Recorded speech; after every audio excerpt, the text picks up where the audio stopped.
जय श्री राम। आज मैं आपके समक्ष सत्यनारायण भगवान की कथा प्रस्तुत कर रही हूँ।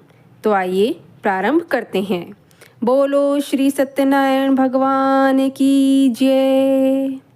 एक बार नैमिषारण्य में शौनकादिक ऋषियों ने पुराण वेत्ता श्री सूत जी से पूछा, हे मुनि श्रेष्ठ, कोई ऐसा व्रत अथवा तप कहिए जिसके करने से थोड़े ही समय में पुण्य प्राप्त हो तथा मनवांछित फल भी मिले। सूत जी ने कहा, आप सबने प्राणियों के हित की बात पूछी है। अब मैं उस श्रेष्ठ व्रत को आप लोगों से कहूँगा जिसे नारद जी ने श्री लक्ष्मी नारायण भगवान से पूछा था। एक बार नारद जी सभी लोकों में घूमते हुए मृत्युलोक में आ पहुँचे। यहाँ सभी मनुष्यों को अपने कर्मों के अनुसार अनेक दुखों से पीड़ित देखकर उन्होंने विचार किया कि किस यत्न के करने से प्राणियों के दुखों का नाश हो सकेगा। मन में यह विचार कर नारद जी विष्णु लोक गए तथा विष्णु भगवान की स्तुति करने के पश्चात बोले, हे भगवान, आप अत्यंत शक्ति से संपन्न हैं। आप निर्गुण स्वरूप सृष्टि के कारण भक्तों के दुखों को नष्ट करने वाले हो। हे नाथ, यदि आप मुझ पर दया रखते हैं तो बताइए कि उन मनुष्यों के सब दुख थोड़े से ही प्रयत्न से कैसे दूर हो सकते हैं। तब श्री विष्णु भगवान बोले, हे नारद, जिस व्रत के करने से मनुष्य इस धरती पर सुख भोग कर मरने पर मोक्ष को प्राप्त होता है, वह व्रत मैं तुमसे कहता हूँ। भक्ति और श्रद्धा के साथ मनुष्य श्री सत्यनारायण भगवान की ब्राह्मणों और अपने बंधुओं के साथ धर्मपरायण होकर पूजा करे। भक्ति भाव से केले का फल, शहद, घी, शक्कर अथवा गुड़, दूध और गेहूं का आटा लेकर भगवान को अर्पण करे। ब्राह्मणों को भोजन कराए, इसके पश्चात स्वयं भोजन करे। इस तरह जो मनुष्य व्रत करेंगे उनका मनोरथ निश्चय ही पूर्ण होगा। यही एक लघु और आसान उपाय है जिससे अल्प समय और अल्प धन में प्रत्येक जीव को महान पुण्य प्राप्त हो सकता है। सूत जी ने कहा, हे ऋषियों, जिन्होंने पहले समय में इस व्रत को किया है उनका इतिहास कहता हूँ। सुंदर काशीपुर नगरी में एक अत्यंत निर्धन ब्राह्मण रहता था। वह ब्राह्मण भूख और प्यास से बेचैन होकर नित्य पृथ्वी पर घूमता था। श्री विष्णु भगवान ने ब्राह्मण को दुखी देखकर एक दिन बूढ़े ब्राह्मण का रूप धारण कर निर्धन ब्राह्मण के पास जाकर पूछा, हे विप्र, तुम नित्य ही दुखी होकर पृथ्वी पर क्यों घूमते हो? ब्राह्मण ने कहा, मैं निर्धन हूँ, भिक्षा के लिए पृथ्वी पर फिरता हूँ। हे भगवान, यदि आप इससे छुटकारा पाने का कोई उपाय जानते हो तो कृपा कर मुझे बताएं। विष्णु भगवान ने कहा, हे ब्राह्मण, श्री सत्यनारायण भगवान मनवांछित फल देने वाले हैं, इसलिए तुम उनका पूजन करो। इसी के साथ दरिद्र ब्राह्मण को व्रत का सारा विधान बतलाकर बूढ़े ब्राह्मण का रूप धारण करने वाले विष्णु भगवान अंतर्धान हो गए। व्रत को करने का निश्चय करके निर्धन ब्राह्मण घर चला गया, पर उस रात्रि उसे नींद नहीं आई।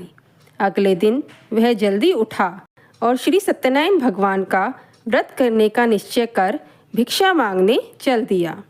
उस दिन उसको भिक्षा में बहुत धन मिला, जिससे उसने पूजा का सब सामान खरीदा और घर आकर अपने बंधु बांधवों के साथ भगवान श्री सत्यनारायण का व्रत किया। इसके कारण वह दरिद्र ब्राह्मण सब दुखों से छूटकर अनेक प्रकार की संपत्तियों से युक्त हो गया। तत्पश्चात श्री सूत जी ने कहा, हे ऋषियों, जिस जिस प्राणी ने इस व्रत को किया है उन सब की कथा मैं सुनाता हूँ। एक समय ब्राह्मण बंधु बांधवों के साथ अपने घर पर व्रत कर रहा था। उसी समय एक लकड़ी बेचने वाला बूढ़ा व्यक्ति वहां आया। उसने सिर पर रखा लकड़ियों का गट्ठर बाहर रख दिया और ब्राह्मण के मकान में चला गया। प्यास से व्याकुल लकड़हारे ने ब्राह्मण को व्रत करते हुए देखा और पूछा, आप यह किसका पूजन कर रहे हैं? ब्राह्मण ने कहा, सब मनोकामनाओं को पूरा करने वाला यह श्री सत्यनारायण भगवान का व्रत है। ब्राह्मण से इस व्रत के बारे में जानकर लकड़हारा बहुत प्रसन्न हुआ। भगवान का चरणामृत ले और भोजन करने के बाद वह घर चला गया। अगले दिन लकड़हारे ने अपने मन में संकल्प किया कि आज गांव में लकड़ी बेचने से जो धन मिलेगा उसी से भगवान सत्यनारायण का उत्तम व्रत करेगा। उस दिन उसे उन लकड़ियों का दाम पहले से चौगुना मिला। तब वह बूढ़ा लकड़हारा श्री सत्यनारायण भगवान के व्रत की सभी सामग्री लेकर घर आ गया। फिर उसने बंधु बांधवों को बुलाकर विधि विधान से भगवान का पूजन और व्रत किया। उस व्रत के प्रभाव से वह बूढ़ा लकड़हारा धन, पुत्र आदि से युक्त हुआ और संसार के समस्त सुख भोग कर बैकुंठ को चला गया। श्री सूत जी ने कहा, हे श्रेष्ठ मुनियों, अब आगे की एक कथा कहता हूँ। पूर्व काल में उल्कामुख नाम का एक महान राजा था। वह सत्यवक्ता और जितेंद्रिय था। प्रतिदिन देवों स्थानों पर जाता और गरीबों को धन देकर उनके कष्ट दूर करता था। उसकी पत्नी कमल के समान मुख वाली और सती साध्वी थी। भद्रशिला नदी के तट पर उन दोनों ने श्री सत्यनारायण भगवान का व्रत किया। उस समय वहाँ साधु नामक एक वैश्य आया। उसके पास व्यापार के लिए बहुत सा धन था। वह वैश्य नाव को किनारे पर ठहराकर राजा के पास आया। राजा को व्रत करते हुए देखकर उसने विनय के साथ पूछा, हे राजन, आप यह क्या कर रहे हैं? कृपया आप मुझे बताएं। महाराज उल्कामुख ने कहा, हे साधु वैश्य, मैं अपने बंधु बांधवों के साथ पुत्रादि की प्राप्ति के लिए महान शक्तिमान सत्यनारायण भगवान का व्रत व पूजन कर रहा हूँ। राजा के वचन सुनकर वैश्य ने आदर से कहा, हे राजन, मुझे भी इस सब का विधान बताएं। मैं भी इस व्रत को करूँगा। मेरे भी कोई संतान नहीं है। मुझे विश्वास है इससे निश्चय ही मेरे संतान होगी। राजा से सब विधान सुन वह वैश्य अपने घर आया। वैश्य ने इस व्रत के बारे में अपने पत्नी को बताया और प्रण किया कि जब मेरे संतान होगी तब मैं इस व्रत को करूँगा। एक दिन उसकी पत्नी सत्यनारायण भगवान की कृपा से गर्भवती हो गई। 10वें महीने में उसने एक सुंदर कन्या को जन्म दिया। कन्या का नाम कलावती रखा गया। तब लीलावती ने अपने पति को स्मरण दिलाया कि आपने जो भगवान का व्रत करने का संकल्प किया था, अब आप उसे पूरा करिए। साधु वैश्य ने कहा, हे प्रिय, मैं कन्या के विवाह पर इस व्रत को करूँगा। इस प्रकार अपनी पत्नी को आश्वासन दे वह व्यापार करने चला गया। कलावती पितृगृह में वृद्धि को प्राप्त हो गई। व्यापार से लौटने पर साधु ने अपनी पुत्री को सखियों के साथ खेलते देखा तो दूत को बुलाकर कहा कि अब उसकी पुत्री के लिए कोई सुयोग्य वर्ग देखकर लाओ। दूत कंचन नगर पहुंचा और खोजकर वैश्य की लड़की के लिए एक सुयोग्य वणिक पुत्र ले आया। वैश्य ने अपने बंधु बांधवों सहित प्रसन्नचित होकर अपनी पुत्री का विवाह उसके साथ कर दिया। दुर्भाग्य से वे विवाह के समय भी सत्यनारायण भगवान का व्रत करना भूल गया। इस पर श्री भगवान क्रोधित हो गए। उन्होंने वैश्य को श्राप दिया कि तुम्हें दारुण दुख प्राप्त होगा। वैश्य अपने जमाता सहित नावों को लेकर व्यापार करने के लिए रत्नसारपुर नगर में पहुंचा। दोनों ससुर जमाई राजा चंद्रकेतु के नगर में व्यापार करने लगे। एक दिन एक चोर राजा का धन चुराकर भागा जा रहा था। राजा के दूतों को अपने पीछे वेग से आते देखकर चोर ने घबराकर राजा के धन को वहीं नाव में चुपचाप रख दिया जहां वे ससुर जमाई ठहरे हुए थे और भाग गया।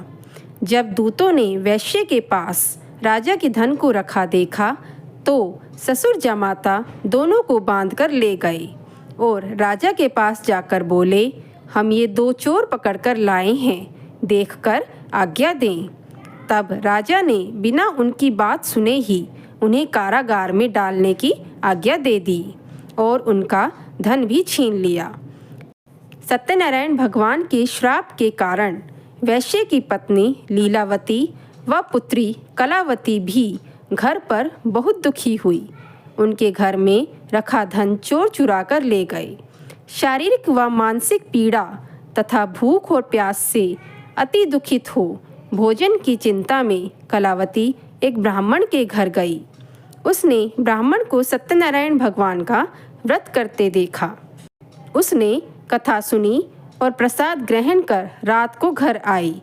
कलावती ने अपनी माता को सत्यनारायण भगवान के व्रत के बारे में बताया। लीलावती ने परिवार और बंधुओं सहित श्री सत्यनारायण भगवान का पूजन व व्रत किया और वर मांगा कि मेरे पति और दामाद शीघ्र ही लौट आए। साथ ही प्रार्थना की कि हम सबका अपराध क्षमा करो। श्री सत्यनारायण भगवान इस व्रत से संतुष्ट हो गए। उन्होंने राजा चंद्रकेतु को स्वप्न में दर्शन देकर कहा, हे राजन, जिन दोनों वैश्यों को तुमने बंदी बना रखा है वे निर्दोष हैं। उन्हें प्रातः ही छोड़ दो। उनका सब धन जो तुमने ग्रहण किया है लौटा दो। राजा से ऐसे वचन कहकर भगवान अंतर्धान हो गए। प्रातःकाल राजा चंद्रकेतु ने सभा में सबको अपना स्वप्न सुनाया और सैनिकों को आज्ञा दी कि दोनों वैश्यों को कैद से मुक्त कर सभा में लाया जाए। दोनों ने आते ही राजा को प्रणाम किया। राजा ने कोमल वचनों में कहा, हे महानुभावों, अब तुम मुक्त हो। राजा ने उनको नए नए वस्त्र आभूषण पहनवाए और उनका जितना धन लिया था उससे दूना धन लौटाकर विदा किया। दोनों वैश्य अपने घर की ओर चल दिए। वैश्य ने अपनी यात्रा आरंभ की। थोड़ी दूर आगे बढ़ने पर दंडी वेशधारी श्री सत्यनारायण भगवान ने उससे पूछा, हे साधु, तेरी नाव में क्या है? अभिमानी वैश्य हंसता हुआ बोला, हे दंडी, आप क्यों पूछते हो? क्या धन लेने की इच्छा है? मेरी नाव में तो बेलपत्ते भरे हैं। वैश्य का कठोर वचन सुनकर दंडी वेशधारी श्री सत्यनारायण भगवान ने कहा, तुम्हारा वचन सत्य हो। ऐसा कहकर वे वहाँ से चले गए और कुछ दूर जाकर समुद्र किनारे बैठ गए। कुछ देर बाद वैश्य ने नाव को ऊंची उठी देखकर अचंभा किया और नाव में बेल पत्ते देख मूर्छित हो जमीन पर गिर पड़ा। मूर्छा खुलने पर उसके जमाता ने कहा, यह दंडी महाराज का श्राप है, अतः उनकी शरण में चलना चाहिए। तब वैश्य महाराज के पास पहुंचा और प्रणाम किया और रोते हुए क्षमा मांगी। दंडी भगवान बोले, हे वणिक, तू बार बार मेरी पूजा से विमुख हुआ है, इसलिए तुझे दुख प्राप्त हुआ। वैश्य ने कहा, हे प्रभु, आप प्रसन्न होइए, मैं अपनी सामर्थ्य अनुसार आपकी पूजा करूँगा। उसके वचन सुनकर श्री सत्यनारायण भगवान प्रसन्न हो गए और उसकी नाव धन से परिपूर्ण कर दी। फिर वह भगवान सत्यनारायण का पूजन कर अपने नगर को चला। जब वह अपने नगर के निकट पहुंचा, तब उसने एक दूत को अपने घर भेजा। लीलावती और उसकी कन्या कलावती उस समय भगवान का पूजन कर रही थी। वैश्य की पत्नी ने पूजन पूर्ण की और पुत्री से कहा, मैं उस अपने पति के दर्शन को जाती हूँ, तू कार्य पूर्ण कर शीघ्र आ जाना। परंतु कलावती पूजन और प्रसाद छोड़कर अपने पति के दर्शन को चली गई। प्रसाद की अवज्ञा के कारण सत्यदेव भगवान रुष्ट हो गए। उसके पति को नाव सहित पानी में डुबो दिया। कलावती अपने पति को ना देख रोने लगी। तब वैश्य दुखित हो बोला, हे प्रभु, मुझसे या मेरे परिवार से जो भूल हुई है उसे क्षमा करें। उसके वचन सुनकर भगवान प्रसन्न हो गए। आकाशवाणी हुई, हे वैश्य, तेरी कन्या मेरा प्रसाद छोड़कर आई है। यदि वह घर जाकर प्रसाद खाकर लौटे तो उसे उसका पति अवश्य मिलेगा। तब कलावती ने घर पहुंचकर प्रसाद ग्रहण किया और आकर अपने पति के दर्शन किए। फिर वैश्य ने विधि पूर्वक भगवान का पूजन पूर्ण किया और इस लोक का सुख भोग कर अंत में स्वर्ग लोक को गया। श्री सूत जी ने आगे कहा, हे ऋषियों, मैं एक और कथा कहता हूँ, सुनो। प्रजा पालन में लीन तुंगध्वज नाम का एक राजा था। उसने भगवान सत्यनारायण का प्रसाद त्याग कर बहुत दुख पाया। एक समय राजा वन में वन्य पशुओं को मारकर बड़ के वृक्ष के नीचे आया। वहाँ उसने ग्वालों को भक्ति भाव से बंधु बांधवों सहित श्री सत्यनारायण जी का पूजन करते देखा। परंतु राजा देखकर भी अभिमानवश ना तो वहाँ गया और ना ही सत्यनारायण भगवान को नमस्कार किया। जब ग्वालों ने भगवान का प्रसाद उसके सामने रखा तो वह प्रसाद त्याग कर अपने नगर को चला गया। नगर में पहुंचकर उसने देखा कि उसका सब कुछ नष्ट हो गया है। वह समझ गया कि यह सब भगवान सत्यनारायण ने ही किया है। तब वह उसी स्थान पर वापस आया और ग्वालों के समीप गया और विधि पूर्वक पूजन कर प्रसाद खाया तो सत्यनारायण भगवान की कृपा से सब कुछ पहले जैसा ही हो गया और दीर्घ काल तक सुख भोग कर मरने पर स्वर्गलोक को चला गया। जिन्होंने पहले इस व्रत को किया, अब उनके दूसरे जन्म की कथा भी सुनिए। शतानंद नामक ब्राह्मण ने यह व्रत किया, जिसने सुदामा के रूप में जन्म लेकर श्री कृष्ण की भक्ति कर मोक्ष प्राप्त किया। उल्कामुख नाम के महाराज इस व्रत के पुण्य से राजा दशरथ बने और रंगनाथ का पूजन कर मृत्यु के बाद वैकुंठ लोक को प्राप्त हुए। साधु नाम के वैश्य ने सत्य प्रतिज्ञ राजा मोरध्वज बनकर अपने पुत्र को आरे से चीरकर मोक्ष प्राप्त किया। महाराज तुंगध्वज स्वयंभू मनु हुए, जिन्होंने बहुत से लोगों को भगवान की भक्ति में लीन कर मोक्ष प्राप्त किया। लकड़हारा भील अगले जन्म में गुह नामक ऋषाद राजा हुआ, जिसने भगवान राम के चरणों की सेवा कर मोक्ष प्राप्त किया। जो मनुष्य इस परम दुर्लभ व्रत को करेगा, श्री सत्यनारायण भगवान की कृपा से उसे धन धान्य की प्राप्ति होगी। बंदी बंधन से मुक्त होकर निर्भय हो जाता है। संतानहीन को संतान प्राप्त होती है तथा सब मनोरथ पूर्ण होकर अंत में वह वैकुंठ धाम को जाता है। इस प्रकार श्री सत्यनारायण भगवान की यह कथा पूर्ण होती है। बोलो श्री सत्यनारायण भगवान की जय।